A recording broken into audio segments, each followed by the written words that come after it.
Hola, ¿qué tal? ¿Cómo les va? Bienvenida, bienvenido a este espacio de conversación, de entrevista, donde vamos a hablar sobre un tema que preocupa bastante, prácticamente en todas las regiones del país, también por supuesto en las zonas rurales. Hablamos sobre la gripe aviar, que esta semana deja al primer caso humano de esta influenza en nuestro país. Para conversar sobre este tema estamos con la subsecretaria de Salud Pública, Andrea Albagli. ¿Qué tal, subsecretaria? ¿Cómo le va? Hola, muy buenos días. Muchas gracias por esta invitación. Subsecretaria, primero preguntarle qué es la gripe aviar, qué provoca en los animales contagiados y cómo es que, por ejemplo, un ser humano puede llegar también a contagiarse, tratando de explicarle esto a la gente que prácticamente en todas las zonas rurales tienen más de una gallina, por ejemplo, o patos, o tienen aves, o tienen animales y están, por supuesto, con esta preocupación. La gripe aviar es una enfermedad viral que se llama de alta propagación. Lo que eso quiere decir es que se contagia muy rápidamente entre las aves. Y se originó por las aves migratorias que vienen del norte, inicialmente por la zona costera. Y como se transmite, es como digo, muy contagiosa, se transmite muy rápidamente entre las aves y luego lo que ocurrió es que también se empezó a transmitir hacia otros animales. Por ejemplo, mamíferos marinos como los lobos marinos. Y lo que eso ha ocasionado es que en la medida que se van contagiando, si uno piensa en las aves migratorias de norte a sur, se mueven por la costa, en la medida en que contagian otro tipo de aves, que tienen otro movimiento territorial, se ha empezado a esparcir hacia otras zonas del territorio, también ya un poquito más alejado de la zona costera. Entonces, está principalmente focalizado en la zona costera, pero ya no está exclusivamente en la zona costera. Y lo que eso significa es como las aves migran y de un modo que, por supuesto, desde las acciones del Estado no podemos controlar el movimiento de las aves silvestres, es que lo que esto genera es cierto riesgo a las personas que tienen, por ejemplo, lo que llamamos nosotros ave de traspatio. ¿Qué significa ave de traspatio? Todas las familias que tengan en sus propias casas, ya sea gallinas, pollos o gansos para su propia crianza, sus animales se pueden contagiar si es que entran en contacto con las aves silvestres. Claro. Y la razón por la cual esto nos importa es que si hay un ave que esté infectada, y por consecuencia otro animal que está infectado, como le decía, ya no son solo aves, tenemos casos de chungungo, de lobos marinos que también están infectados. Si una persona entra en contacto con ese animal y lo manipula estrechamente, es ahí donde se da el contagio. Estando vivo también. Estamos todavía investigando. Estando vivo o muerto. Vivo o muerto. Entonces, lo primero que es como mensaje más importante para las personas, vamos a seguir profundizando en esto, pero lo primero que quisiera transmitir a las personas es que la forma de cuidarse de la influenza aviar o de la gripe aviar es que si usted ve a algún animal, principalmente son aves, pero insisto, no son solamente aves, si usted ve a algún animal que esté muerto, que esté enfermo, no toque a ese animal. Aunque sean sus gallinas, aunque sean sus pollos, aunque sean sus gansos de su casa, no toque a ese animal y llame por teléfono a las autoridades competentes que pueden ser o Pesca, si que estamos hablando de algún animal costero, o al SAG, si que estamos hablando de gallinas, pollos o gansos, ya sea que usted ve en la calle o que usted vea en el patio de su casa si es que tiene crianza propia. En ese sentido, subsecretaria, ¿cómo pasa esto al humano, en definitiva? Usted decía, claro, cuando hay un contacto directo con el animal enfermo, ya sea vivo o muerto, pero pasa al humano y queda en el humano, o en el humano también pasa hacia otros humanos, hacia otros animales. Su pregunta involucra un tema súper importante de transmitir a las personas, porque esto es muy distinto a lo que vimos. Yo sé que muy probablemente las personas tienen en su mente aún el temor de lo que fueron las fases iniciales de la pandemia por COVID-19. Esto es súper distinto. Esto no va a ser así, porque una vez que una persona se contagia, dado el contacto directo con un animal, esa persona luego no se lo transmite a otra persona. No hay reporte de transmisión entre personas. Es como si pudiésemos hacer un ejemplo de algo que es más parecido a esto, es como más parecido al anta. Si una persona se contagia de anta porque entró en contacto con la orina de un ratón infectado, esa persona que tiene anta luego no va a transmitirle el anta a quien tiene al lado. Es muy, muy, muy difícil. En este caso, la influenza aviar, no hay ningún antecedente de que eso haya ocurrido. Entonces, ¿qué significa esto? Que la afectación a la salud de las personas va a ser más bien restringido y no esperamos que se den brotes grandes como lo que vimos en el caso de COVID-19. Esto no quiere decir que no tengamos que estar preocupados, porque esta es una enfermedad de alta letalidad. Es decir, las personas que se enferman muy gravemente. Entonces, sí nos importa y sí tenemos que estar preocupados, pero ¿preocupados de qué? De no manipular animales que estén enfermos, sino que si usted ve un animal enfermo, la frase eslogan que yo quiero que le quede a las personas es no tocar y reportar. Y ahí también, subsecretaria, bueno, tenemos ya el primer caso en humano acá en nuestro país. Más allá de preguntarle por el estado de esta persona, que entendemos que probablemente no se pueda dar mucha información al respecto, pero sí podemos desglosar qué es lo que pasa en el ser humano cuando está con la gripe aviar. ¿Es un cuadro de resfrío? ¿Es un cuadro respiratorio? ¿Cómo podría, entre comillas, detectarse? Porque a lo mejor, no sé, yo por ejemplo tengo familia en Paine y tienen gallinas, tienen patos, y a lo mejor no voy a tener ningún contacto con esos animales, pero podría tener sí los síntomas, por ejemplo, de un resfrío o algo similar. ¿Cómo se desarrolla la enfermedad en el humano? Es una enfermedad respiratoria y es una enfermedad que afecta a las vías respiratorias bajas. Lo que la distingue de una gripe, voy a decirlo, por decirlo de esta forma más coloquial, una gripe común o la influenza humana, es que son cuadros que agravan rápidamente. Eso lo hace distinto a la influenza humana estacional a la que estamos habituados.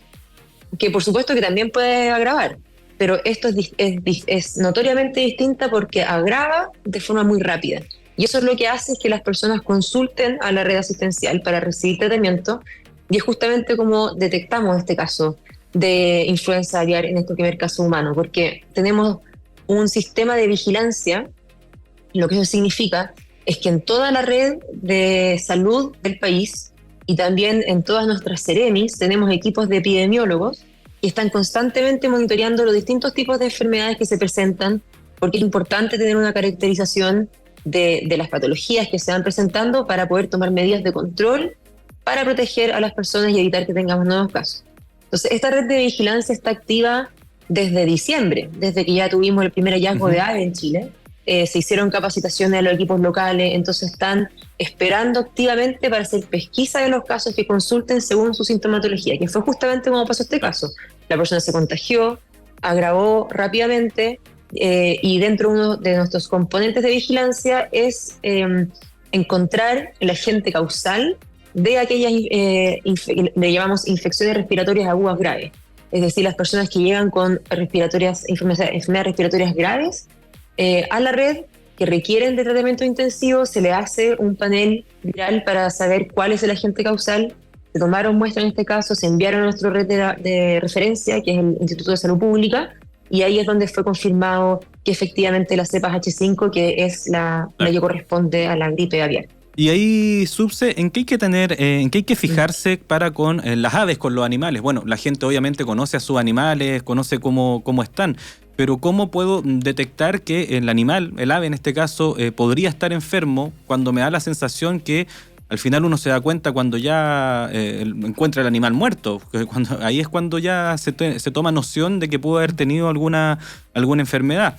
Y sobre esa misma pregunta, por un lado, cómo detectar que el animal o el ave está enfermo, y también qué hacer, porque usted decía, bueno, lo principal es no tocarlos, no acercarse, pero no sé, chuta, igual durante el día me tengo que acercar a darles comida, igual tengo que tener alguna interacción con ellos. ¿Qué habría que hacer en ese sentido?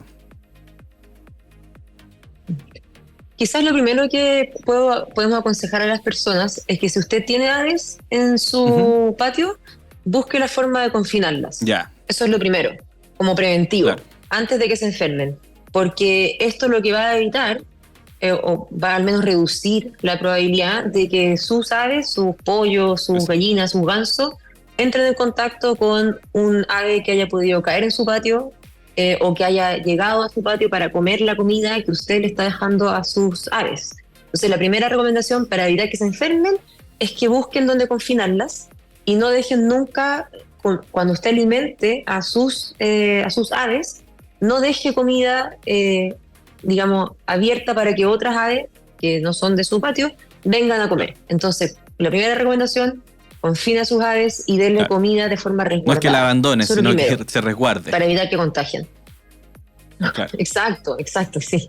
Y lo segundo es que la influenza aviar se caracteriza por ser de alta mortandad, como le decimos. Es decir, cuando se enferma una de sus aves, es muy probable que en su plantel tenga varias aves que van a morir de manera rápida, y porque evoluciona rápido este cuadro a un cuadro grave.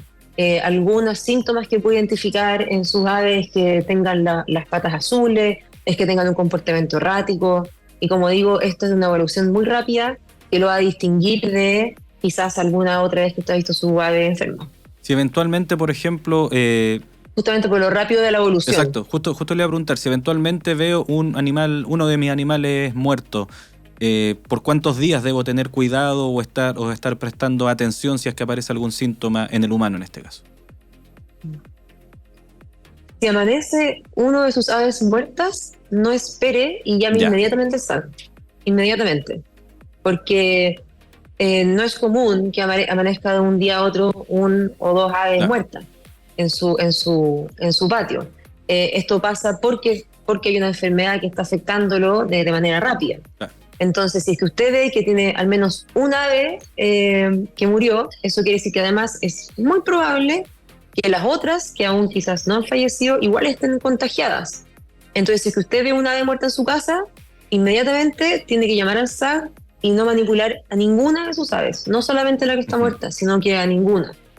Puede buscar otra forma de alimentarlas, no se trata de que las vaya a abandonar, pero busque alimentarlas de un modo que no haga que usted entre en contacto con sus aves y inmediatamente haga la denuncia al SAC. Otra de las consultas que aparecen, por supuesto, subsecretaria, quizás tuvimos que haber partido por ahí. Y va a ser bien simple. ¿Se puede comer huevo? ¿Se puede comer pollo? ¿Qué se puede hacer? Se puede, porque esta es una enfermedad que se transmite por los animales. No es una enfermedad que se transmita por los alimentos. Entonces, lo importante es que para poder consumir de forma segura carnes blancas y consumir de forma segura huevos, que son las mismas indicaciones que damos en otros sentidos de consumo de alimentos, es que usted los adquiera como consumidor en lugares establecidos. ¿A qué me refiero con lugares establecidos? Que cualquier lugar que expende alimentos tiene que tener una autorización de la autoridad sanitaria. Dicho en una forma más coloquial, tiene que tener permiso de la Seremi. Claro. Entonces usted, si es consumidor, puede pedirle a un locatario de una feria, a un restaurante, a un punto de venta, cual sea, que le señale sus papeles donde tiene la autorización de la autoridad sanitaria, valga la redundancia. Claro. Si usted adquiere huevos, carnes blancas de un supermercado, de un lugar establecido, es absolutamente seguro consumir tanto huevos como carnes blancas. Pero lo que no es seguro es que usted en su casa manipule el ave para de ahí poder sacar carne del ave que está enferma, porque el riesgo está en la manipulación. Ya, justo también le iba a preguntar eso. Vámonos al campo ahora. Muchas veces, usted sabe, la gente tiene sus aves, sus pollos y todo para poder estar sacando el huevo de la gallina misma. Si primero, ¿puedo seguir haciendo eso, consumiendo esos huevos de las gallinas que tengo en mi campo? Y segundo, bueno, quizás la respuesta es un poco lógica, pero si eventualmente aparecieron 3 gallinas muertas, ¿puedo seguir consumiendo de los huevos de esas gallinas? ¿O de ese grupo? En la medida que consumir los huevos de esa gallina implique que tiene que manipular esa gallina o sus secreciones, la respuesta es no puede. Y como es en realidad es imposible que pueda obtener el huevo de la gallina sin manipular la gallina o sin estar en contacto con las secreciones o las heces de esa gallina, porque así se contagia, con las secreciones y con las heces de las aves. Entonces, como es imposible manipular el huevo del ave que está enferma sin que por eso entre en contacto con las secreciones o con las heces, no puede hacerlo. Pero no es el huevo, es que para alcanzar el huevo va a tener que sí o sí manipular el ave. Entonces la respuesta es no. Si en su casa tu gallina está enferma, no puede consumir huevos de esa gallina porque implica necesariamente que va a tener que entrar en contacto con sus secreciones. Y para cerrar el tema del consumo, subsecretaria, entonces, ¿cuál sería la recomendación? Pensando que no tengo gallinas enfermas, ¿puedo seguir consumiendo esos huevos o mejor restrinjo y compro o veo en el comercio donde esté certificado? Si sus gallinas no están enfermas, usted puede seguir manipulando a sus gallinas como lo hace normalmente, pero tiene que estar atento, efectivamente atento a la gente conoce a sus gallinas. Yo creo que se van a dar cuenta cuando una de sus gallinas está enferma. Entonces lo que yo le transmitiría a las personas es: ponga atención, ponga extremada atención a cualquier cambio de comportamiento de cualquiera de sus gallinas. Y si hay algo que lo hace sospechar, entonces no la manipule y no consume huevos de esas gallinas porque, insisto, implica necesariamente que las tenga que manipular. Si sus gallinas están sanas y se comportan como usted está acostumbrado a ver a sus gallinas, puede seguir entonces manipulándolas para obtener alimentos de ella, pero solo si es que siguen sanas con el comportamiento habitual que usted conoce de ella. A cualquier sospecha de que no están sanas, no puede tocarlas, no puede manipularlas, por ende no puede manipular sus huevos, y lo que tiene que hacer es llamar al SAC, que van a tomar muestras de sus gallinas para ver si están infectadas. Si no están infectadas, entonces va a poder seguir procediendo normalmente, y si están infectadas, entonces el SAC es quien va a dar las indicaciones de cómo controlar ese riesgo. Sobre la gripe aviar, sobre la influenza aviar y qué hacer, estamos conversando con la subsecretaria de Salud Pública, Andrea Albagli, y queremos preguntarle también, subsecretaria, el tema de la vacunación, porque estamos también en periodo de vacunación por el COVID, de vacunación también por la influenza normal, por así decirlo, la que conocemos comúnmente. ¿Y qué relación tiene esto también con la gripe? ¿Ayuda a vacunarse? Han pedido también que se pueda expandir el rango etario. ¿Qué se hace ahí? Voy a responderle primero en términos del invierno, por supuesto, en términos generales, y después le voy a mencionar lo que puede tener como adicionalmente relación con el momento específico relacionado a la gripe aviar. Entonces, primero, el invierno que se nos viene es especial y estamos preocupados por dos razones.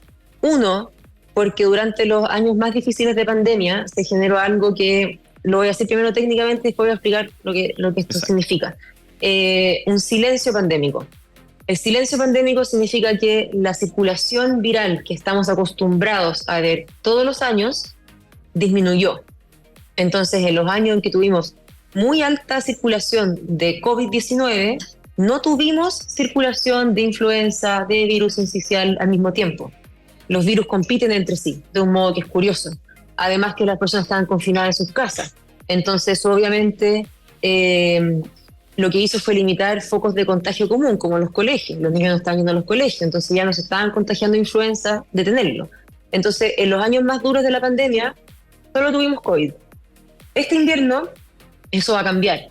Y es primera vez que vamos a tener la circulación al mismo tiempo de COVID-19 con otros virus respiratorios.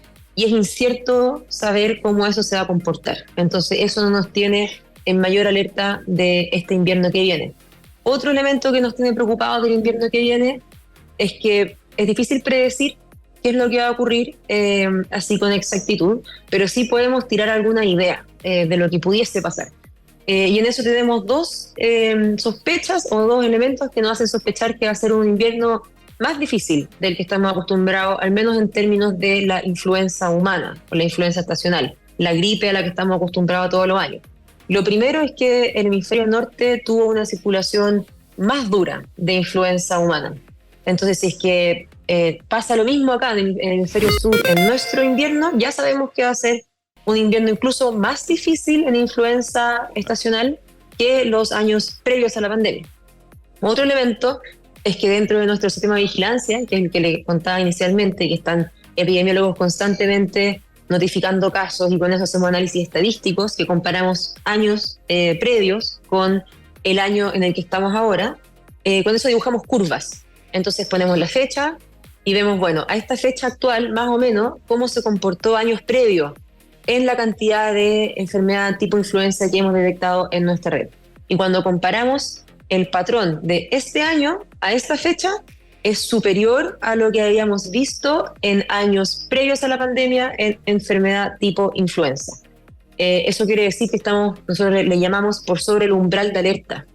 Si esa tendencia se mantiene, entonces efectivamente vamos a tener más transmisión de influenza que lo que hemos tenido en años previos, que sabemos que todos los años es algo que es difícil, que la red se ve sobreexigida, y eso quiere decir que hay personas que de pronto tienen que consultar la red por motivos distintos que influenza y no puede, porque obviamente los clínicos están preocupados de atender los más graves de influenza. Entonces, por eso es importante que la gente se vacune, porque lo que la vacuna hace es que si las personas se contagian de influenza o se contagian de COVID, es muchísimo menos probable que se enferme de un modo grave. Y si no es grave, no va a requerir ir a la red asistencial y vamos así proteger a nuestra red asistencial, vamos a proteger a las personas que no tengan cuadros graves, porque recordemos que la influenza también puede llevar a la muerte, sobre todo los grupos de más riesgo. Entonces acá le voy a mencionar quiénes son los grupos que tienen que ir a vacunarse. Las personas mayores de 65 años tienen que vacunarse de influenza, porque son los que tienen más riesgo de generar una enfermedad grave.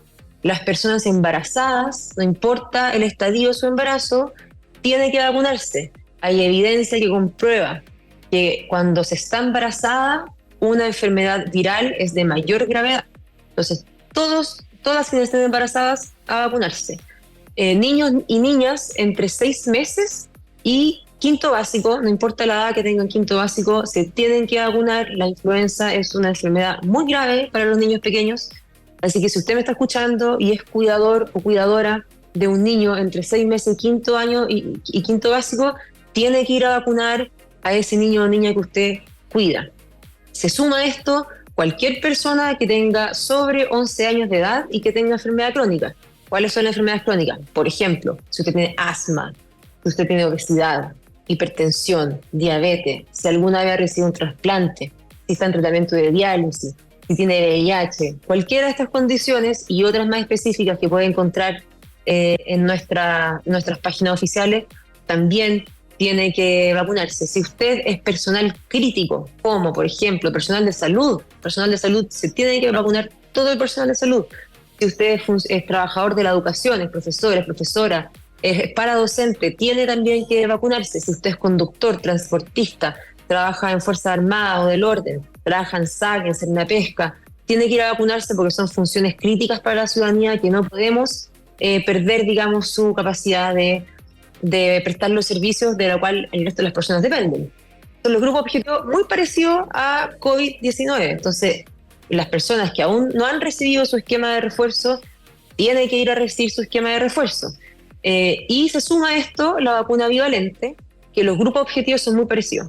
Es cualquier persona mayor de 50 años, pero sobre todo nos importan las personas más mayores de 60 años. La pandemia nos mostró que en la medida que aumenta la edad, aumenta también el riesgo de morir por COVID. Entonces, si usted tiene más de 50 años, sobre todo si tiene más de 60 años, tiene que ir a ponerse su vacuna bivalente. Lo mismo, si tiene más de 11 años y alguna de las enfermedades crónicas, también tiene que ir a vacunarse con la vacuna bivalente. Y nuestra campaña se llama Vacúnate con la dupla, y hacemos este gesto, claro, porque lo que queremos transmitir es que te puedes vacunar con las dos vacunas el mismo día, al mismo tiempo. Son enfermedades distintas, son vacunas distintas, así que es absolutamente seguro ponerse las dos vacunas al mismo tiempo, y eso también le facilita a las personas la gestión de ir a vacunarse, que entendemos que es algo que saca a las personas de su rutina cotidiana. Entonces, para hacerlo más fácil, se llama Vacúnate con la dupla, al mismo tiempo se vacuna con la influenza y se vacuna contra el COVID, ya sea con su dosis de refuerzo que le falta en caso de que sean niños de 3 años o más, o la bivalente si es que son estos grupos que les dije, mayores de 50 o personas con enfermedades crónicas mayores de 11. Conversamos con la subsecretaria. Perdona, ¿sí? Y lo que te prometí. También sobre la gripe. Te prometí la gripe, exacto, ya. La razón por la que suma una mayor importancia la vacunación con la influenza estacional común en frente a lo que estamos viendo con la gripe aviar es que lo que evita eso es que en una persona tengamos lo que se llama coinfección, es decir, que una persona tenga al mismo tiempo se contagie de la gripe aviar con la gripe humana, porque si eso ocurre, pudiese pasar, siempre está la posibilidad de que el virus se combine y mute y genere un virus nuevo cuyo comportamiento no conozcamos. Entonces, es por eso que es muy estratégico y estamos particularmente vacunando a trabajadores avícolas, a Cernapesca y a SAC, que están en mayor riesgo de contraer eventualmente gripe aviar con influenza, pero todo lo que recomendamos a la población en general, tanto por el invierno como para evitar, como decía, la coinfección de ambos virus en una persona. Conversamos con la subsecretaria de Salud Pública, Andrea Albagli. Subsecretaria, aprovecho al cierre el gesto que nos hizo sobre las vacunas, porque también se vieron sus suspensores. Hoy día el Día de la Visibilidad Trans, ¿no? Así es. Hoy es el Día de la Visibilidad Trans, así que por eso me puse mis suspensores de arcoíris, claro, que es el símbolo de las diversidades sexogenéricas. Como Ministerio de Salud estamos comprometidos en avanzar en respetar los derechos de todas las personas, y por eso hago este gesto para señalar ese compromiso en mejorar todos nuestros protocolos, todos nuestros procesos de atención para darle la acogida respetuosa que todas las personas merecen, porque es su derecho identificarse como así, desde la identificación personal le haga más sentido, independiente del sexo asignado al nacer, y eso es algo que nosotros reconocemos, y vamos a reforzar todos nuestros trabajos para asegurarnos que las personas que tengan una identidad de género que sea distinto al sexo asignado al nacer reciban los cuidados que se merecen, con el respeto que se merecen, porque estamos comprometidos con los derechos de todas las personas. Conversamos entonces con la subsecretaria de Salud Pública, Andrea Albagli, sobre la gripe aviar, sobre la vacunación, también sobre el Día de la Visibilidad Trans. Muchas gracias, subsecretaria. Muchas gracias a usted, un gusto. Hasta luego. Y recuerden que toda esta conversación la puede escuchar a lo largo de nuestra red de radios asociadas, de Arica a Tierra del Fuego, también por supuesto en www.radiosregionales.cl. Que tenga muy buena jornada.